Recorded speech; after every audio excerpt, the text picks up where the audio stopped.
Hey MAGA! Remember when I made that video calling you out for swooping in, flipping the Monopoly board, and then screaming at anyone who had a reaction? And you all capped your way through the same talking points in the comments? You denied your dude was a moron, and you pretended like you didn't know he'd been found guilty of SA by a jury.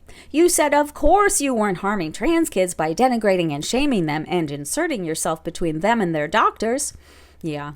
Remember when you said the states with abortion bans definitely have exceptions for rape and incest and the life of the mother, and nobody was dying because of that? Yeah. And remember you said the news was fake and the library books were bad and religion belonged in the schools? I'd just like to check in and see where you are now. You know, now that you've seen so many more instances in which your dude did in fact look like a moron.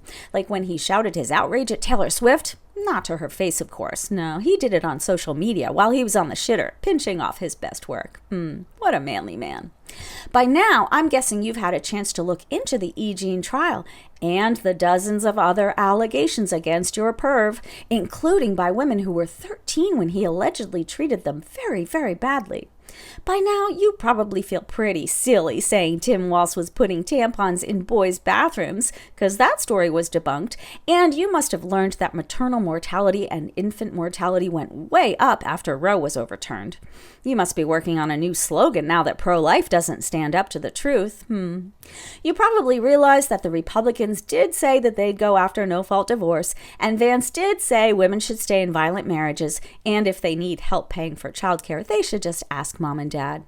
You're probably super humiliated about the Haitians eating their dogs fiasco, and how Orangina and Lashalicious made stupid shit up and endangered all of Springfield, Ohio for a distraction from their daily assholery. I bet you feel pretty badly about falling for that one. You've probably realized by now that Project 2025 and Project 47 are cut from the same cloth, and all the Project 2025 architects are way up Schlumper's ass. I'm guessing you've got some of your own questions about the incident in Butler, Pennsylvania, like what's up with the maxi pad and the miraculous regrowing ear.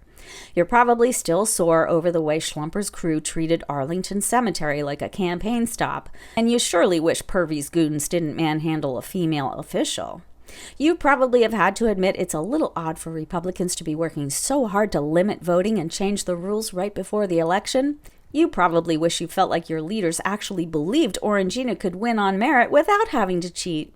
You're probably bristling over the way Orangina brought Laura Loomer, one of the most vocal 9/11 conspiracy theorists, to a 9/11 memorial ceremony.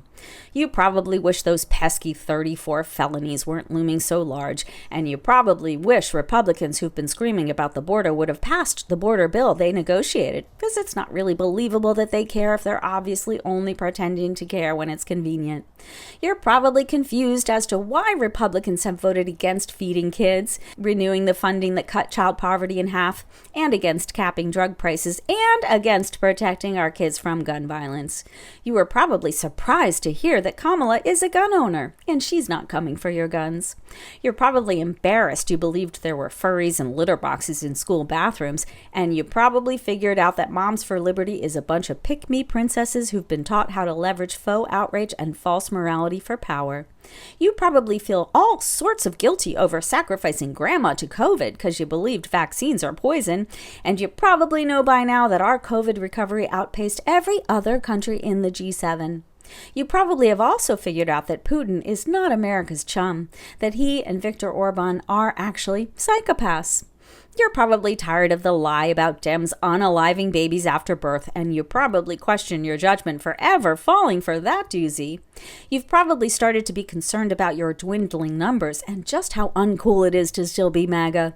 You're probably thinking, oh shit, people are going to remember the ones who voted to end our democracy. You probably see that you owe a lot of people apologies, and you underestimated your neighbors and really messed with the natural order of things, which was quite dickish. And I would imagine you realized J6 was definitely not a walk in the park, that police did die and 140 of them were injured. You're surely admitting it's not normal for 1,000-year storms to be decimating our communities, as well as the fires and floods and tornadoes, etc. And you've probably heard from enough economists to get it that deporting millions and slapping huge tariffs on everything will crash the economy, and that more tax cuts for the filthy rich paid for by the working class, won't amount to anything but rich getting richer. And I'm sure you figured out that birth slavery is not a good thing for anyone, and ending IVF would make you look incredibly cruel and short-sighted, and letting women bleed out or die of sepsis makes you decidedly pro-death and colossally hypocritical. Right, MAGA? You're asking yourself, how did I get things so twisted? No, not yet. Well, I guess at the very least, listening to this video answers your question as to why the majority of the nation thinks you've lost the plot, and nobody's ever going to invite you to play Monopoly ever again. Yeah. Well, MAGA, have the day that you deserve.